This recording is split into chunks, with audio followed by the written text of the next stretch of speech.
그래서 하나님의 창조 계획은 새 창조를 위한 첫 창조라고 이해하면 쉽겠죠. 하나님은 새 창조를 목표로 해서 지금 그 일을 시작하고 계시는 거예요. 하나하나 그 일을 해가고 계시는 것이죠.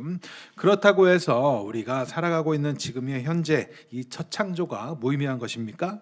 그렇지 않죠. 하나님께서는 이 첫 창조로부터 시작해서 새 창조로 종결되어지는 이 모든 과정들을 통해서 영원하신 하나님과 영원히 함께할 하나님의 백성을 이 세상에서 구별하시고 이를 통해서 하나님의 나라를 완성시켜 가시기 때문에 이 우리가 살아가고 있는 지금의 삶도 매우 중요한 과정이 되는 거예요.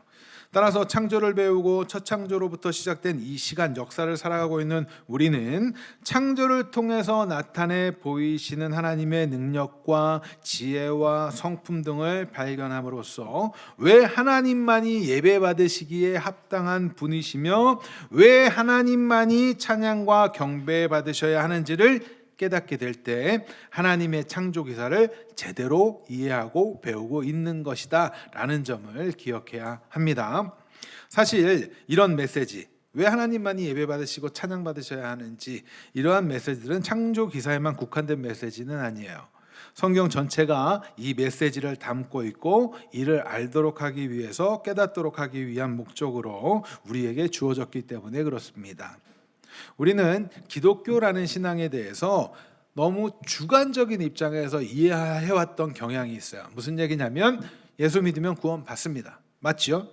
그러나 그것이 하나님의 전체 목적이라고 말할 수는 없어요. 그렇죠. 하나님은 하나님의 나라의 완성에 있는 것이고 그 과정 속에, 그 어떠한 부분 속에 우리의 구원이라는 것이 있는 거예요. 아시겠죠? 그래서 여러분들이 이러한 사실들을 좀 놓치게 되면 신앙생활함에 있어서도 굉장히 주관적이 돼요. 그 얘기는 무슨 얘기냐? 하나님하고 별개의 삶을 살아가고 하나님하고의 뜻에서는 벗어난 삶을 살면서도 나는 예수 믿으니까 구원받아, 나는 복받아야 돼 라는 쪽으로만 흘러갈 수 있단 말이에요. 그렇기 때문에 우리는 좀 더 큰 그림에서 보셔야 돼요. 신앙생활은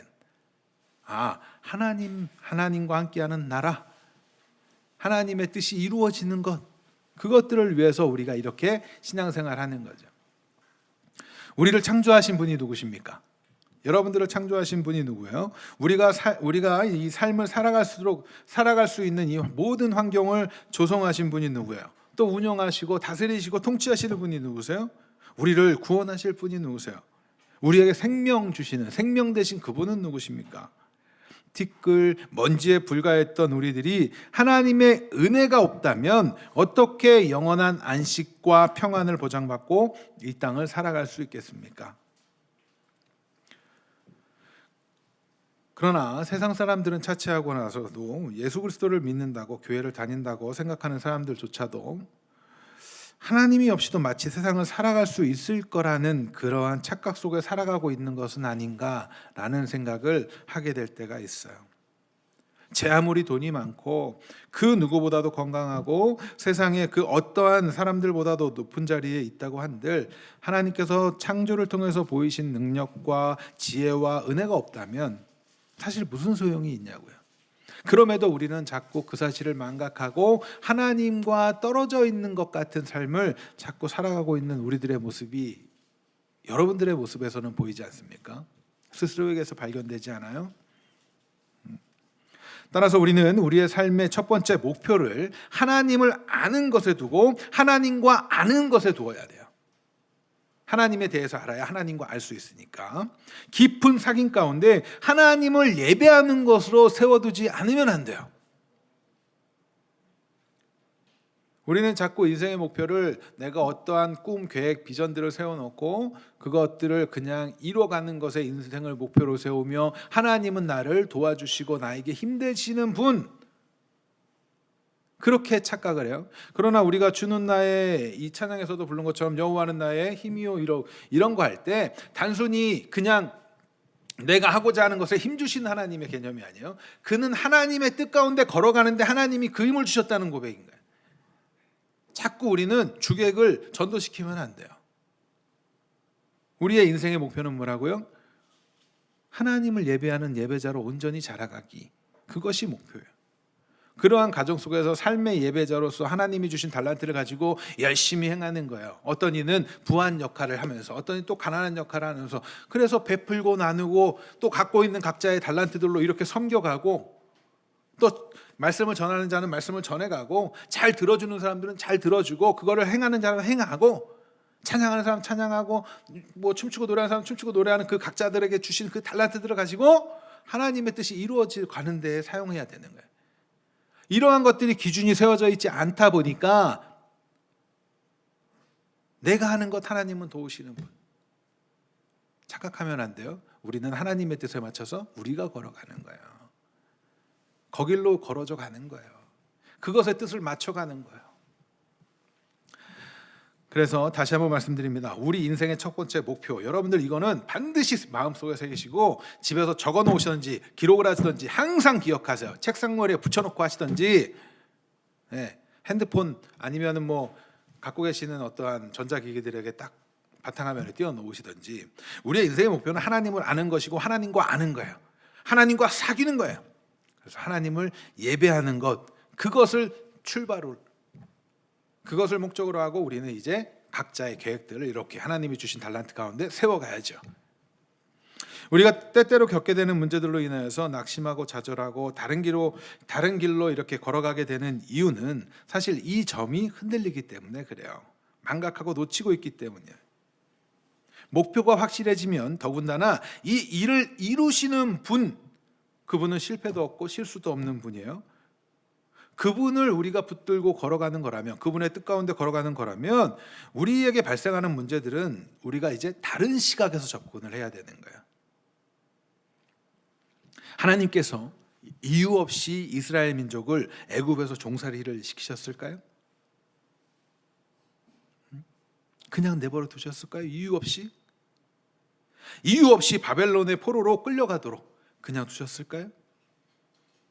아무런 이유 없이 우리들 가운데 문제를 허락하셨을까요? 참 희한하게도 성경에서 이스라엘 민족의 이유 없이 그렇게 하셨을까요? 바벨론 이렇게 하셨을까요? 막 이런 얘기하면 아니요 그랬다가 우리의 삶으로 딱 오는 순간에는 그 이유를 모르니까 막 이런 생각들을 해요. 아니에요. 하나님은 뜻하심이 있고 계획하심이 있고 하나님이 하시고자 하는 일이 있어요. 하나님께서는 우리의 어떠한가는 무관하게 설령 우리의 삶 속에서 우리가 잘못된 선택을 하게 되었다 할지라도 그 결과도 무관하게 그 안에서 하나님의 일을 행하시는 분이요. 아까 기도하실 때 성실이라는 표현을 쓰셨는데 성실하게, 또 실패하실 수 없이 신실하게 그 일을 행하시는 분이에요. 자, 그렇다면 하나님의 일이 무엇입니까? 하나님의 일이 뭐예요? 우리 성도가 해야 하는 하나님의 일 말고 하나님이 하시는 일이 뭐예요? 우리를 새롭게 하시고 우리를 더욱 하나님의 자녀로 만들어 가시는 것 아니에요? 바로 그게 새 창조니까요. 그렇죠?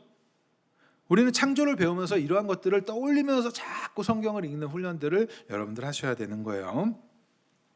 첫 창조를 완전하고 완벽하게 행하신 것처럼 우리를 하나님의 자녀로 만들어 가시는 그 새 창조, 그 역시 완전하고 완벽하게 행하실 거야.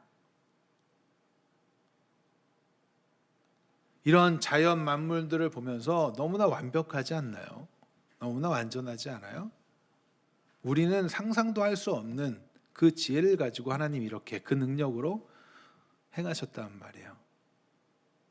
그거를 보면서 우리가 감탄할 수 있다면 이제 새 창조를 통해서 완전하고 완벽하게 우리 행하실 우리들을 보면서도 감탄할 수 있어야 돼요.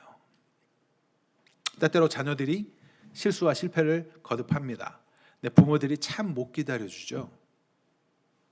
그거 왜 그래요? 내가 생각하는 기대와 다르기 때문에 그래요. 그런데 여러분들 자녀에게 기대하는 게 아니에요. 자녀들 또한 마찬가지예요. 우리 부모를 볼 때 내 마음에 안 들어요. 부모가 어떻게 내 마음에 들어? 그죠?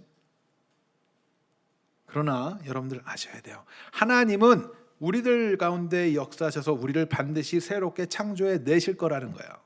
그렇기 때문에 부족한 우리들이 이렇게 모일 수 있는 겁니다. 하나님한테 기대하는 거예요. 이제 관점들이 달라지기 시작하셔야 돼요. 우리는 우리의 삶에서 문제를 만나면 이제 하나님께서 이를 통해서 무엇을 하시고자 하시는가에 대해서 관심을 가져야 되는 거예요. 하나님 무엇을 하시려고 하지? 자, 창세기 1장에 나타나 있는 첫째 날 창조, 둘째 날 창조, 셋째 날 창조 이런 걸 보면서 둘째 날은 뭐 하실까라는 기대가 여러분들 생기지 않아요? 그걸 통해서 무엇을 말씀하시고자 하는가라는 기대가 생기지 않아요? 그렇다고 한다면 우리에게 주어진 문제들 가운데 이 문제를 통해서 우리에게 하시고자 하는 바는 무엇일까? 다음에 또 다른 문제가 생겼을 때 어떠한 일을 행하실까에 대한 기대를 여러분들 해보시기 바라요. 시각을 자꾸 변화시키시기 바랍니다. 관점을 변화시켜야 돼요. 물론 우리는 여전히도 연약하기 때문에 원망할 때도 있어요. 또 근심할 때도 있어요. 그러나 문제를 만나게 됐을 때 여러분들 떠올리시기 바랍니다. 하나님께서 이제 어떻게 우리를 새로운 피조물로 만들어 가시는가? 이러한 관점에서 접근하시는 거예요. 하나님께서 그 누구보다 사랑하는 하나님의 자녀들에게 허락하신 환난과 고난과 아픔들은 우리를 새로운 피조물로 만들어 가시는 방법이라는 사실을 여러분들 기억하셔야 돼요.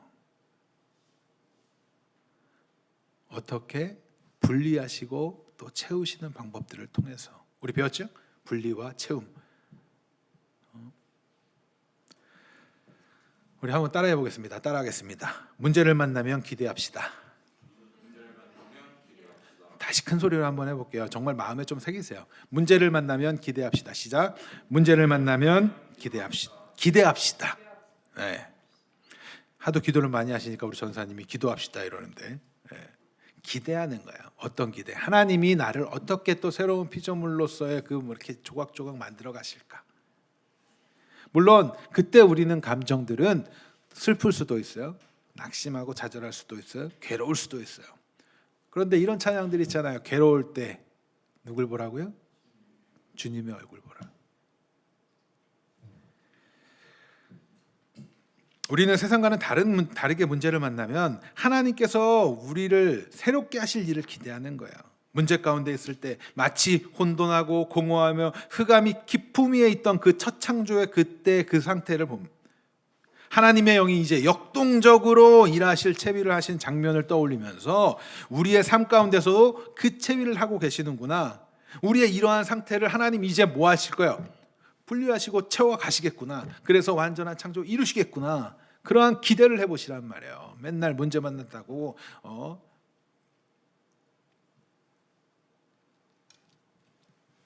하나님의 영신 성령께서는 이렇게 첫 창조 사역에서 첫 창조의 그때에 행하신 것처럼 우리 가운데도 역사하셔서 일하실 것이라는 여러분들 기대를 가지시기 바랍니다. 이런 기대 가운데 3절부터 5절에서 오늘 주목할 메시지를 나누고자 하는데요. 지난 시간에 전한 것처럼 하나님의 창조는 분리와 채움의 방식을 통해서 이루어져 갔다라는 사실을 기억하실 거예요. 모세는 이러한 분리와 채움의 과정을 기록하면서 하나님께서 직접 친히 행하신 일을 강조합니다. 바로 하나님께서 이르시되라는 표현을 그 하나님이 직접 행하신 것을 이제 담고 있죠. 사실 이 부분은 우리가 참 많이 들어왔어요. 그래서 하나님이 말씀으로 창조하셨대. 이거는 우리 아동부 친구들부터도 다 배우는 내용들이에요. 하나님께서 말씀으로 창조하셨다. 맞습니다. 하나님께서는 말씀으로 창조하셨어요. 무에서 유로 말씀으로 또 우리 잘 알고 있는 거 선하게 창조하셨다.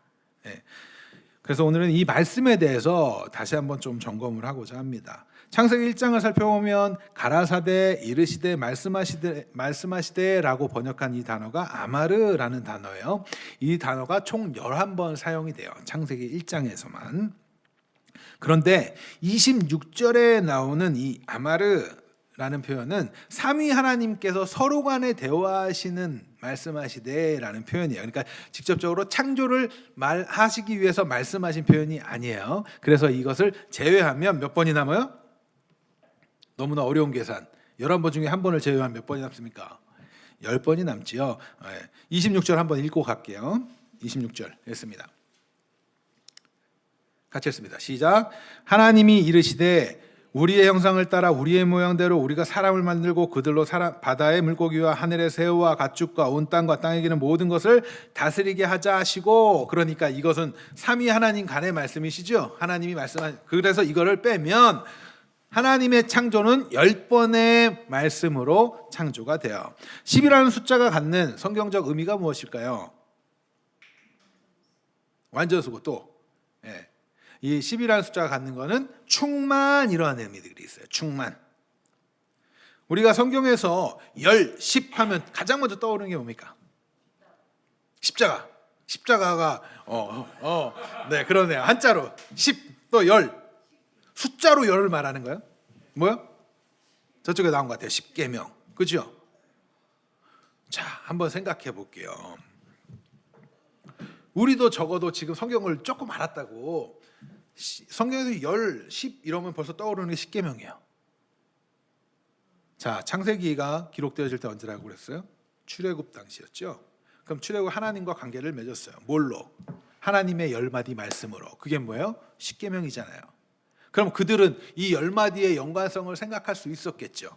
우리도 이렇게 생각해내는데 그 당시에 직접 하나님의 임재를 보고 하나님의 경험을 하고 모세를 통해서 직접 하나님과 이런 약속을, 언약을 맺어가는 그걸 경험한 이들이 모를까요?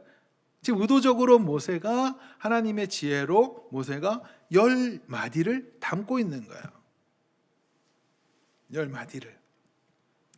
이 10마디 연호 왕이 지금 그들의 백성에게 어떻게 살라는 통치의 개념으로서 10가지 계명을 주셨잖아요. 하나님은 왕이시니까 그 법을 세우시는 거예요. 법을. 그래서 십계명 우리가 법이라고 그러잖아요. 하나님의 법. 그거는 어떻게 해요? 그들이 어떻게 살아야 되는지를 지금 이야기하는 거예요. 법은. 하나님의 백성은 어떻게 살아야 돼? 우상을 숭배하지 않아야 돼. 부모를 공경해야 되고 막 이런 얘기들이 쫙 있잖아요. 이웃의 것을 탐하지 않아야 되고, 하나님의 백성은 그렇게 사는 거야. 그렇게 법을 세우신 그 하나님이 누구라고요? 창조주 하나님이라고요. 창조주 하나님이라고요. 하나님께서는 이 10마디 말씀을 통해서 충만하게 창조하셨어요. 창조물들을 향한 그 주권이 누구에게 있어요? 하나님께 있어요. 그것을 다시 한번 상기시키도록 하기 위한 그 하나님의 지혜가 담겨져 있는 것 아니겠습니까? 하나님께서는 모든 창조물들의 주인이라는 점을 여러분들 기억하셔야 돼요. 모든. 우리는 그러니까 하나님의 10마디의 창조를 통해서 보여지는 이 창조 세계를 보면서도 누가 주인이다? 하나님이 주인이시구나. 누구마저도, 우리마저도. 그런데 왜 우리가 자꾸 내가 주인인 것처럼 사냐 이거지. 또한 우리는요, 이 이르시되라는 표현을 통해서 하나님께서 말씀하시면 반드시 뭐한다? 이루어진다. 그 사실에 대해서 좀 생각해 볼 필요가 있어요. 하나님의 말씀이 이루어지는 것은 우리가 과거 월드컵 때 외쳤던 막 구호들 있죠. 꿈은 이루어진다 뭐 있었잖아요. 그 꿈은 이루어지는 것이 아니라 하나님의 말씀은 이루어지는 거예요. 우리는 그것을 외쳐야 돼요. 그리스도인들은 하나님의 말씀은 이루어진다. 하나님이 약속하셨어요. 뭐를? 내가 다시 오겠노라. 예수님 말씀하셨잖아요. 그러면 어떻게 해요? 오실 거예요. 기대하면 돼요. 무엇이 그렇게 인생을 살면서 문제들 갖고 괴로워합니까? 하나님 다시 오실 건데. 내가 자유케 하리라. 자유하게 될 건데. 하나님의 말씀은요, 허튼 소리가 아닙니다. 하나님의 말씀은 그저 공허한 울림이 아니에요. 하나님의 말씀은 충만한 말씀이고 온전한 말씀이에요. 말씀하신 대로 이루어지는 능력의 말씀이에요. 빛이 있으라 하니까 빛이 있어요. 위에 궁창과 아래 궁창 나누라 하니까 나눠져요. 물은 아래 무틀 드러내라 하며 무틀 드러내는 거예요. 하나님의 말씀은 이루어져요. 우리는 그것들을 보면서 하나님 말씀하시면 이루어지는구나, 그것을 확실하게 깨닫고 말씀하시면 되는 일이에요. 하나님이 말씀하시면, 내가 기도하면 무조건 되는 게 아니라 하나님이 말씀하신 일이 이루어지는 거라고요.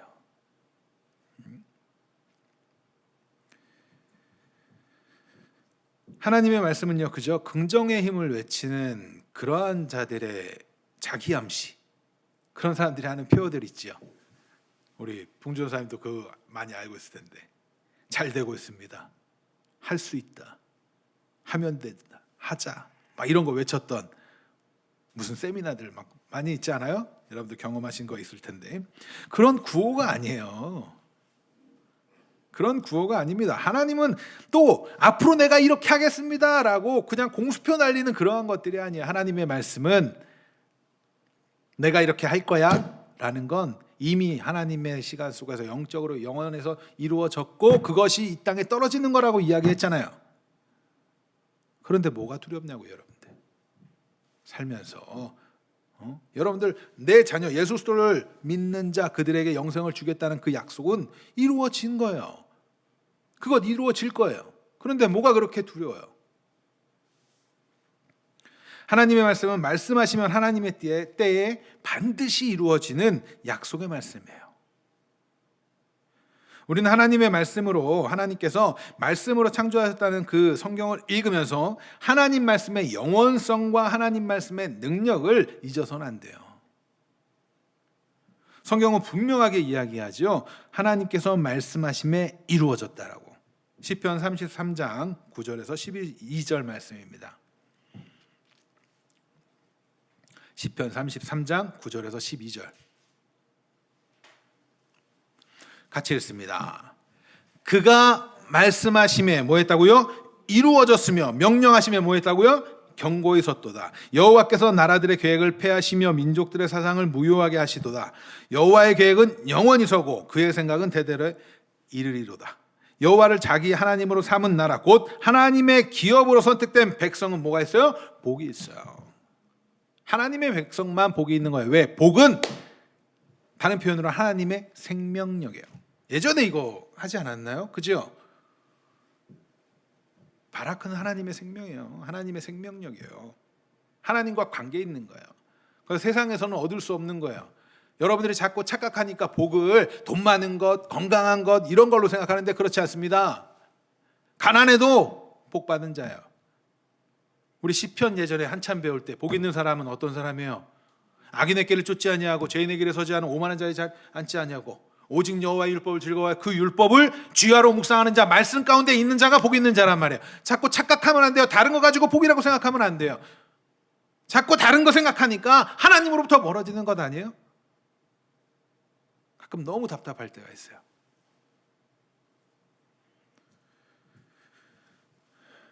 여호와를 자기 하나님으로 삼은 나라 곧 하나님의 기업, 하나님이 기업으로 택한 그들은 뭐예요? 복 있는 자래요. 우리가 예수 그리스도를 주로 고백하는 자들이 맞습니까? 그렇다면 우리 복 받은 자라고요. 세상에는 줄 수도 없고 비교도 할 수 없는 그 복을 받은 자들인데 뭐가 자꾸 세상이 부러운 거예요. 다시 말씀드립니다만 하나님의 말씀은 능력이 있습니다. 하나님의 말씀은 반드시 이루어지는 말씀이에요. 하나님의 때에 한 점의 실수도 실패도 없이 전혀 부족함 없이 충만하게 반드시 이루어지는 것이 하나님의 말씀입니다. 이 사실을 여러분들 믿으시기 바라요. 따라서 우리가 하나님을 신뢰할 수 있는 거예요. 하나님의 말씀은 반드시 이루어지니까. 우리는 이 창조기사에서 하나님께서 말씀대로 이루어지는 놀랍고 신비한 일을 창조물들을 보면서 깨닫는 거라고요.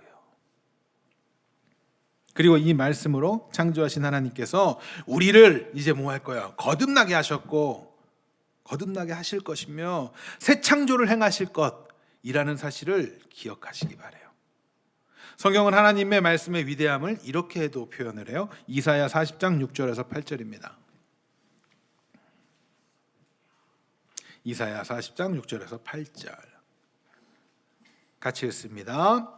말하는 자의 소리여 이르되 외치라. 대답하되 내가 무엇이라 외치리까 하니 이르되 모든 육체는 풀이요 그의 모든 아름다움은 들의 꽃과 같으니 푸른 마르고 꽃이 시듬은 여호와의 기운이 그 위에 불미라. 이 백성은 실로 풀이로다. 푸른 마르고 꽃은 시드라. 뭐만? 우리 하나님의 말씀은 뭐예요? 영원히 서리라. 하나님의 말씀은 영원해요. 이를 인용한 이 이사야의 말씀을 인용한 베드로전서 1장 23절 25절에도 이렇게 기록합니다. 같이 읽어보겠습니다. 앞에서 보세요. 예, 제가 성경을 많이 읽다 보니까 시간이 여러분들이 너무 오래 갈 것 같아서 그냥 빨리빨리 읽도록 하겠습니다. 같이 읽습니다. 시작. 너희가 거듭난 것은 썩어질 씨로 된 것이 아니요 썩지 아니할 씨로 된 것이니 살아있고 항상 있는 하나님의 말씀으로 되었느니라. 뭐로 됐다고요? 하나님의 말씀으로 되어 그러므로 모든 육체는 풀과 같고 그 모든 영광은 풀의 꽃과 같으니 풀은 마르고 꽃은 떨어지되 이사야 말씀을 인용하고 있는 거예요. 지금 베드로가 오직 주의 말씀은 세세토록 있도다 하더라. 영원하다는 거죠. 너희에게 전한 복음이 곧 뭐요? 이 말씀이니라. 말씀은 영원해요. 꽃은 시들고 풀은 마르고 꽃은 시들어도 말씀은 영원해요. 베드로전서의 말씀의 의미, 하나님의 말씀으로 거듭나게 되었다는 것 아니에요? 자, 너희가 썩어질 씨로 된 것이 아니라 복음의 말씀으로, 복음으로 너희가 거듭나게 됐어 이야기하는 거잖아요. 거듭남이 뭡니까? 새로운 피조물로 다시 태어난 거예요. 하나님의 말씀은 이렇게 영원하며 거듭남, 새 창조를 이끌어내는 능력의 말씀이에요. 그런데 창세기 기사 전체를 살펴보면 하나님께서 말씀하신 행위에 대해서 이렇게 말씀하셨다라고 기록하고 있긴 하지만 하나님께서 말씀으로 직접 창조하셨다라는 정확한 기록은 없지요. 보셨어요? 창세기에서 하나님이 말씀으로 창조하셨다라는 표현 없잖아요. 말씀으로 하신 행위에 대한 묘사 표현을 그려놨지. 예. 그럼에도 불구하고 우리는 하나님의 말씀으로 하나님께서 말씀으로 창조하셨다고 확신하지요. 그럴 수 있는 이유가 뭐예요? 성경에서 우리에게 그렇게 확증해지기 때문에 그래요. 대표적으로 지난번에 읽었던 우리 히브리서 11장 3절 말씀에 보면 믿음으로 모든 세계가 하나님의 말씀으로 지어진 줄 우리가 아나니. 뭘로 지어졌대요? 하나님의 말씀으로 지어졌대요. 하나님의 말씀, 보이는 것은 나타난 것으로 말미암아 된 것이 아니니라. 따라서 우리는요, 첫 창조가 하나님의 영이신 성령의 권능과 또 하나님의 말씀으로 이루어졌다는 사실을 뭘로 알아요? 믿음으로 받는 거예요. 과학적 증명, 어떠한 설명으로 받아들이는 게 아니에요. 그건 착각하시면 안 돼요. 이해당해서 설득당하는 게 아니라 하나님이 창조하셨다는 건 믿음으로 되어지는 거예요. 물론 믿음은 무조건 아무런 상관없이 이성적인 어떠함 없이 그냥 막 믿습니다는 아니에요. 그러나 하나님의 논리로 받아들이는 게 믿음이에요. 그렇다면 이제 질문하겠습니다. 하나님의 말씀으로 창조하셨다는 표현에 있어서 하나님의 말씀의 의미는 뭐예요? 하나님의 말씀, 이때 하나님께서 말씀하셨다. 그저 사람이 이렇게 제가 여러분들 앞에서 지금 뭐 하고 있어요? 말하고 있지요. 말하고 있어요. 이런 말했다라는 표현일까요? 이렇게 입을 열어서 소리를 내서 거기다 제가 갖고 있는 생각과 의미를 담아서 여러분들 귀에 전달되어지게 하는 그 말했다 이런 표현일까요? 말씀이라는 표현이. 우리는요, 이 메시지를 전달하는 체계, 이것을 말한다, 말이라는 표현을 써요. 그렇게 정의하죠. 그래서 자신의 생각이나 느낌, 소리 등을 내므로써 의사를 표현하는 것, 그러한 수단 중에 하나로 말이라고 해요. 물론 성경을 전체적으로 읽어보지 못한 분들은 단순히 사람이 말하는 거다라는 식으로 이해할 수도 있을 거예요. 그러나 성경을 읽어보신 분들은 나름 이 답을 알고 계시겠죠? 특히 이 사도 요한에 의해서 기록된 요한복음을 읽어보신 분들이라면 이 말씀의 실체에 대해서 보다 정확하게 떠올리실 거예요. 성경은 전체적으로 잘 읽어야 돼요.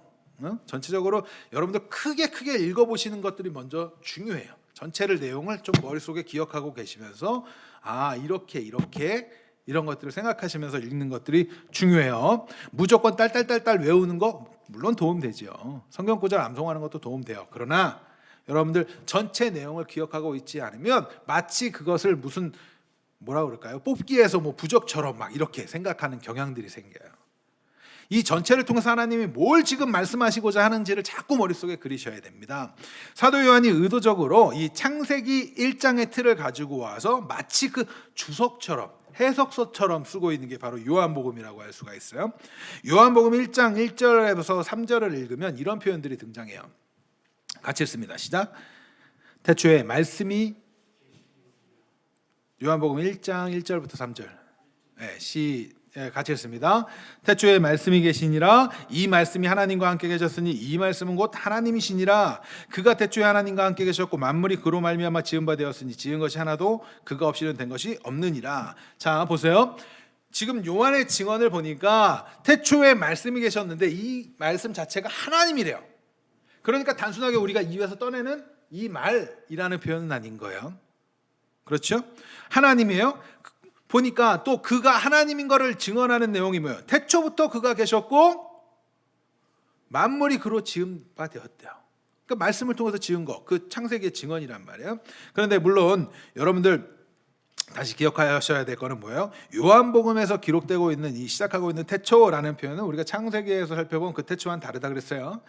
창세기에 기록되어 있는 태초는 창조, 하나님의 그러한 계획들이 이루어지기 시작하는 그때 그 시점을 말하는 거고, 요한복음에 말하는 태초는 언제요? 영원 가운데 있는 태초를 말하는 거란 말이에요. 그러니까 이해를 하셔야 돼요. 이런 게 왜 중요하냐면 어떤 성경을 잘못 이해하는 사람들이 하나님이 그래 성자 예수님을 만들었다라는 식의 표현들을 쓰기 때문에 그래요. 아시겠죠? 네. 그래서 이런 것들도 여러분들이 좀 알고는 계셔야 돼요. 네. 자, 그 태초, 그러니까 영원 가운데 하나님의 말씀이 함께 계셨어요. 그 말씀이 하나님이신데 그 말씀에 의해서 창조가 되었다고 기록하고 있지요. 그 따라서 이것은 단순히 말하는 행위, 이것을 말하는 것이 아니라 그 실체가 있다는 거예요. 존재하고 있는 거예요. 2절에 보면 그 말씀을 뭐라고 표현해요? 우리가 읽었던 요한복음 1장 2절에 보면 뭐라고 표현해요?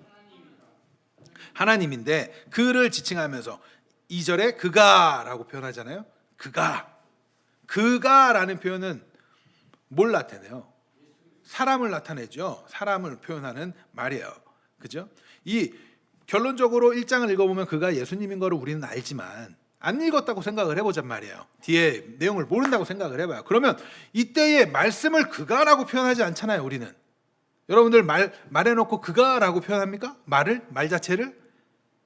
인칭을 담지 않아요. 그런데 지금 의도적으로 이렇게 인칭을 달고 있어요. 물론 이 단어가 어떠한 디스라는 뭐 이런 표현으로도 쓰기도 하지만 새번역 성경에서도 그라고 표현을 하고, 그 다음에 쉬운말 성경이나 현대어 성경에서는 그분이라고 표현까지 해요. 그분. 왜 이렇게 번역을 하고 있어요? 만약 하나님의 말씀이 일반적으로 생각하는 말이라고 한다면 굳이 그라는 표현을 쓸 필요가 없어요. 그러나 하나님께서는 요한을 통해서 계속해서 창조 기사의 형식을 끌고 와서 그 실체를 우리에게 알려주죠. 그 실체는요, 마지막 선지자가 누굽니까? 구약의 마지막 선지자. 네? 구약의 마지막 선지자. 이런 것부터 질문할게요. 예수님은 어느 시대를 살았습니까? 신약 시대를 살았어요? 네? 예수님은 구약 시대에 왔죠. 율법 아래로 왔으니까. 예수님 오시기 전 마지막 선지자가 누구예요? 세례요한. 네. 이런 것들도 좀 가지고 계시면 좋아요. 그래야 이해를 할 때 도움이 됩니다. 우리는 자꾸 이제 예수님이 오시면서 신약 이 개념으로 넘어가기 때문에 그렇게 자꾸 신약 시대에 예수님은 율법 아래로 오셨어요. 그 얘기는 구약의 시대에 오신 거란 말이에요.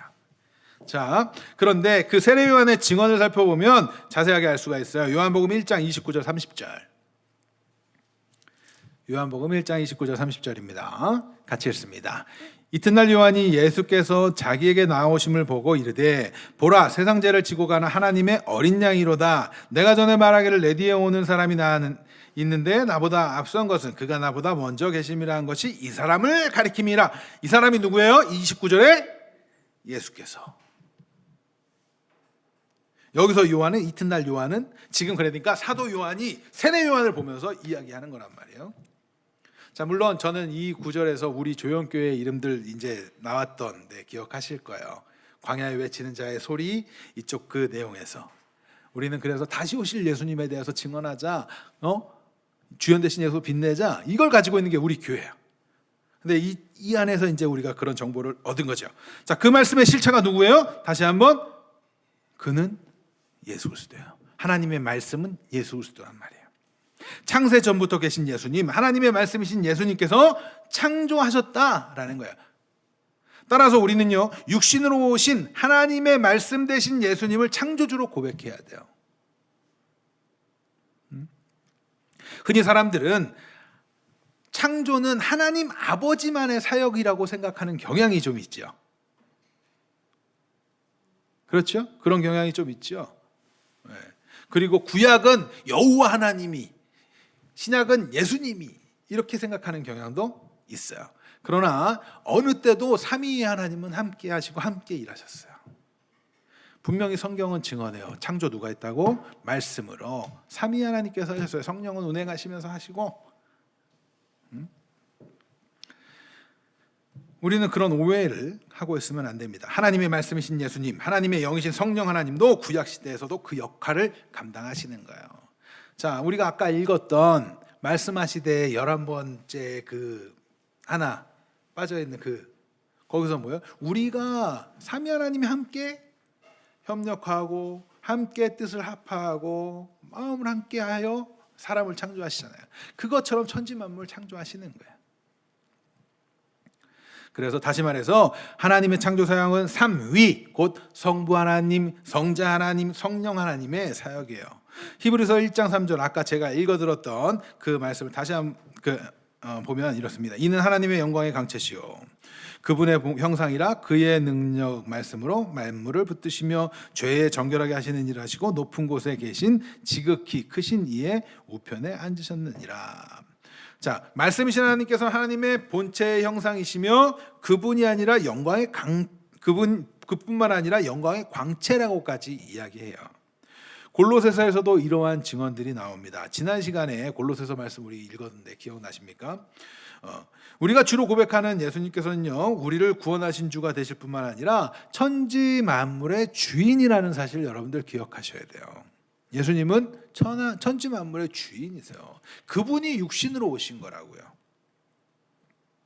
예배 받을 시기에 합당한 분이시라는 거죠. 우리는 그 사실을 명심해야 돼요. 명심하고 또 명심해야 돼요. 말씀이신 예수님, 영원부터 계시고 창조하신 예수님께서 육신을 입으신 성육신 그 사건은 단순히 우리를 구원하시기 위해서 이 땅에 오셨다 정도가 아닙니다. 그건 너무나 큰 일이지만, 자 보세요. 예수님은 어디에 갇히실 수 있는 분입니까? 하나님이에요. 어디 담을 수가 없어요. 어떤 존재에 의해서도 제한당할 수 없으신 완전하신 하나님이에요. 그렇지 않아요? 그 하나님께서 스스로 자신을 비우시고 종의 형상을 입으신 것이 신비가 아니면 무엇입니까? 우리에게 어떤 것과도 비교할 수 없는 은혜가 바로 예수님이 우리에게 오신 거예요. 창조주 그 하나님이. 한번 생각해 볼까요? 여러분들이 갖고 있는 그 소유를 내려놓는 것이 쉽습니까? 여러분들의 소유를 갖고 내려놓는 것이 쉬워요? 여러분들이 가장 아끼는 것들 있잖아요. 내려놓는 거 한번 떠올려 볼까요? 여러분들이 아끼는 것들. 떠올리셨어요? 뭐 핸드폰일 수도 있고 막 그런 거 있잖아요.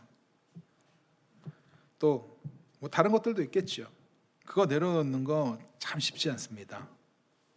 그렇죠? 또 그냥 조그만 그런 소유뿐만 아니라 자신의 지위는 어때요? 내가 예전에 잘 살았는데 저희 굉장히 잘 살았거든요. 그거 내려놓는데 엄청 힘들었어요. 네. 저는 학생 때도 웬만한 거리 그냥 걸을 수 있는 거리는 걷지만 조금 멀면 택시 타고 다녔고, 네. 근데 그거 내려놓는데 굉장히 힘들더라고요. 고등학교 졸업하자마자 차 갖고 다니고 막 이랬으니까 벌써 몇 년 전이에요. 20몇 년 전. 굉장히 편하게 자라고 막 그랬는데 힘들어요. 그런데 자기가 스스로 내려놔야 된대요. 내려놓을 수 있을까요? 지위, 재산 쉽지 않아요. 그래서 더 가지고 더 누리고 싶어서 매일매일 더 주세요 라면서 떼쓰고 있는 것, 그게 우리 실체 아니에요? 그러나 모든 것의 주인 되신 예수님께서는요, 스스로 낮아지셨습니다. 스스로 비워서 종의 형상을 취하셨다고 성경이 기록하고 있어요. 빌립보서 2장 5절에서 8절입니다. 빌립보서 2장 5절에서 8절.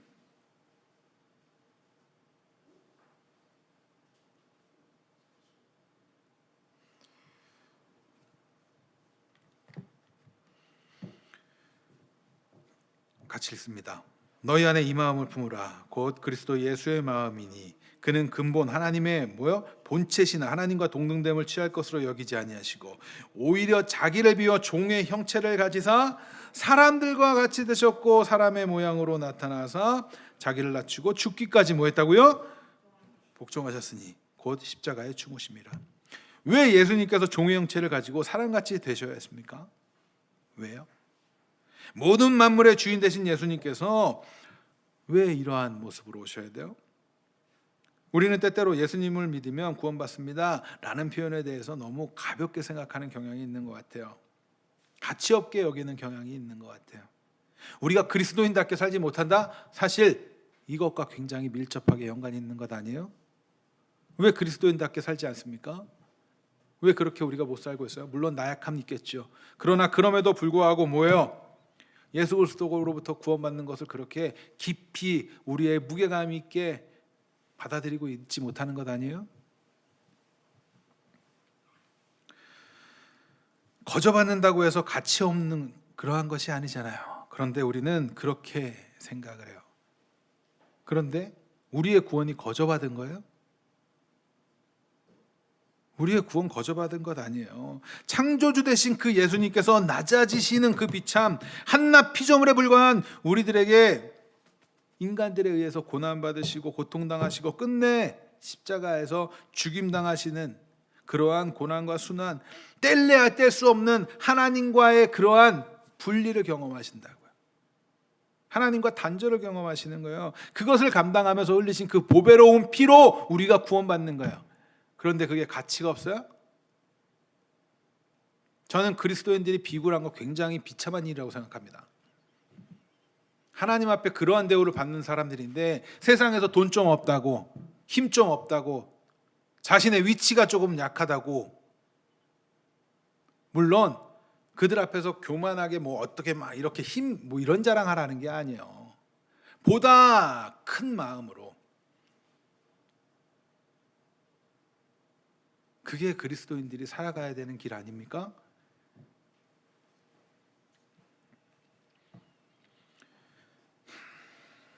이런 거 생각하면 조금 한편으로는 참 씁쓸하기도 하고 답답하기도 해요.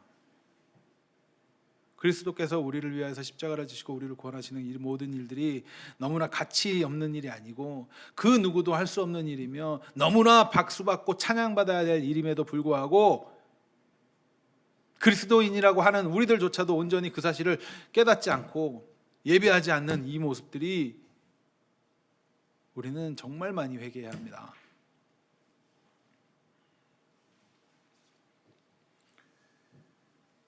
구원에 별로 관심도 없다고 느껴질 때 참 답답해요. 하나님의 말씀을 왜곡하는 거, 곡해할 뿐만 아니라 무시하죠. 우리는 그러지 않았나? 우린 점검해야 해요. 하나님께서 정하신 그때 새 창조가 이루어질 그 날에 대해 과연 그때가 오겠어? 오늘 내가 그냥 대충 살고, 아니 내가 오늘은 내일 하고 내일 하나님 오시면, 이건 너무 아니란 생각에 빠져 있는 거예요. 하나님의 때는 아무도 몰라요. 아버지의 때는 아버지만 아신다 그랬어요. 우리는 그렇기 때문에 매일매일을 하나님의 때라는 관점에서 살아내야 돼요. 신앙인으로.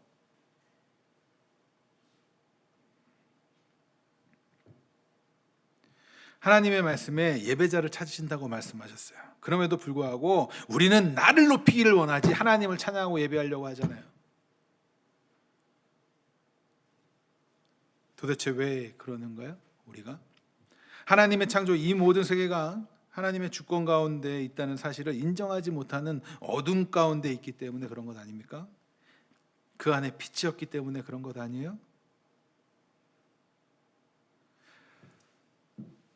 그러나 너무나 다행스럽고 낙심하지 않고 좌절하지 않을 수 있는 그 이유가 있어요. 왜 그래요? 처음 하나님의 말씀에 그때 선포되고 발현되는 게 무엇입니까? 바로 하나님의 빛이에요. 하나님께서 이르시되 빛이 있으라 하니 빛이 있었고, 그렇죠? 빛이 있으라 하니 빛이 있었어요. 이 빛은 무엇일까요? 저 어렸을 때 이 빛이 그냥 태양이라고 생각을 했던 적이 있어요. 어릴 때.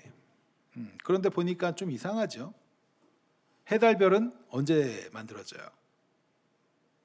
넷째 날 만들어지죠. 그렇다면 이 빛이 무엇인가? 시편 104편 2절입니다.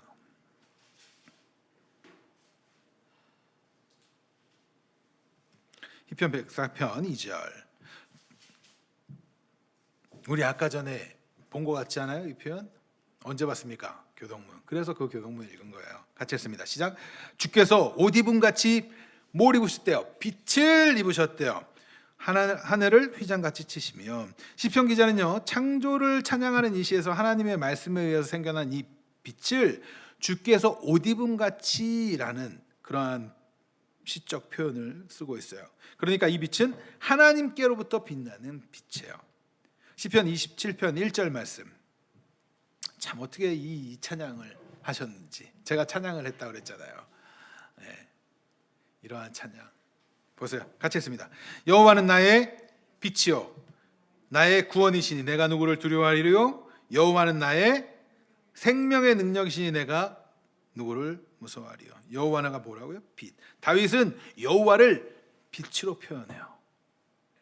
또 생명의 능력이라고 표현하기까지도 합니다. 그런데 이 빛을 요한복음에서 어떻게 정리를 하고 있어요? 요한복음 1장 4절 7절입니다.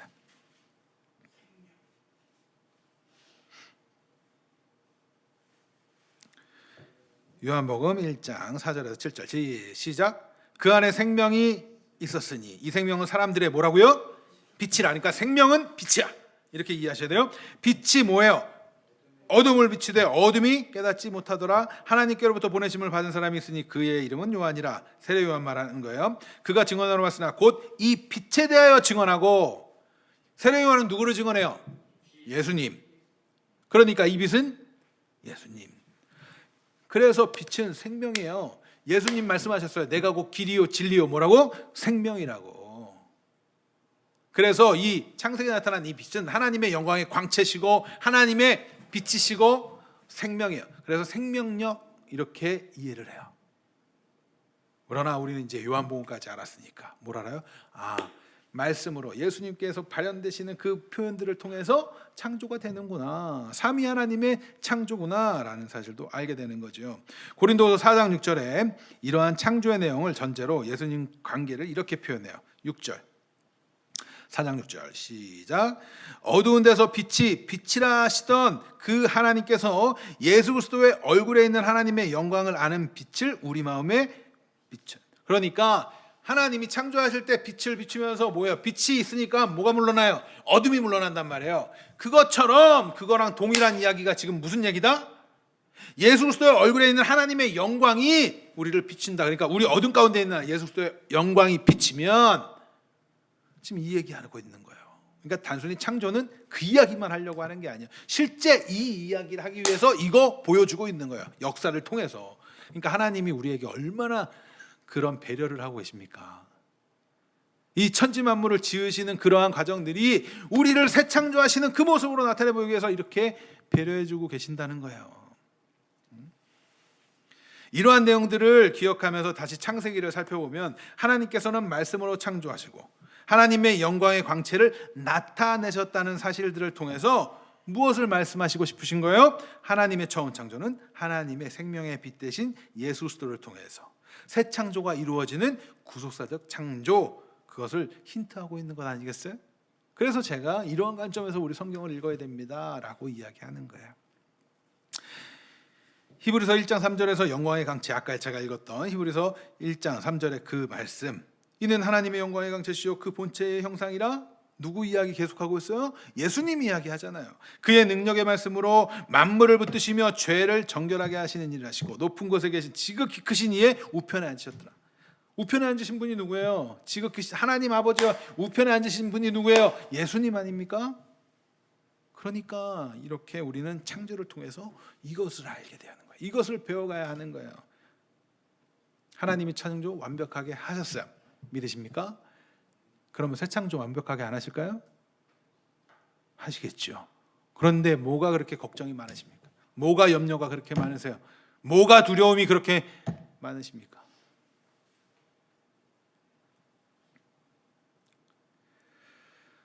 우리는 처음 창조의 모습을 통해서 새 창조의 모습을 발견할 수 있는 것입니다. 하나님의 빛이 이 세상에 무엇을 불어넣어요? 생명을 불어넣고 어둠을 몰아냅니다.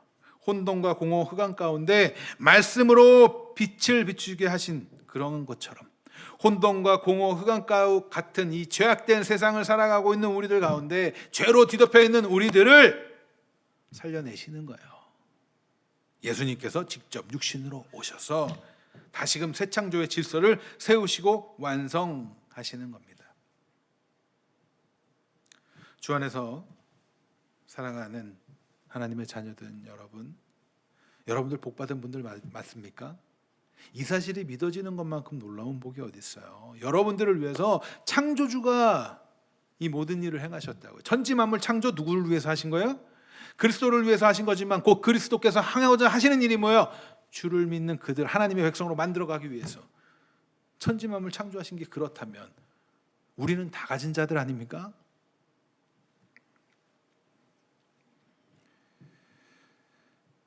우리는요 하나님의 복을 누리신 자들이에요. 그래서 우리가 설교 지금 계속 가고 있는 이 설교의 제목이 뭐예요?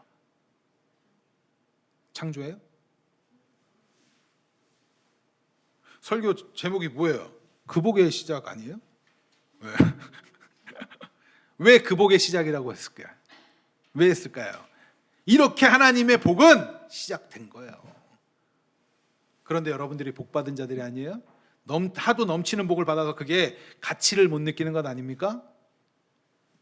우리는 매일매일 이 자연 만물들을 보면서도 확인하시는 거예요. 맞아, 하나님 이렇게 하셨으니까 나 힘들어, 오늘 힘들어, 오늘 너무 힘들어요, 괴로워요 해도 지나가면서 하늘 보면서 해달별을 보면서 해달별 보면서 아는 거예요. 맞아, 하나님 그래도 저렇게 하시고 지금 저렇게라도 하신 분이 우리 이렇게 해가실 거야. 그러면서 다시 힘내는 거예요. 그게 그리스도인입니다. 별 보면서 비는 자들이 아니고.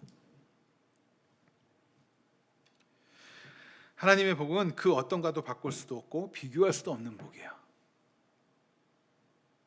그 복은 우리에게 베풀어진 하나님의 생명이기 때문에 그렇습니다. 여러분들 혼돈하고 공허한, 틀도 없고 내용도 없는 것 같아서 막 지금 그런 상태에 불안하십니까? 걱정하지 마세요. 천지 만물을 만드신 하나님을 바라보시기 바랍니다. 그분이 우리의 전부가 되시는 거예요. 이 사실을 기억하면서 우리 찬양하고, 시간이 많이 흐르긴 했지만 지난주 그 전주 좀 빨리 끝났으니까 찬양하겠습니다.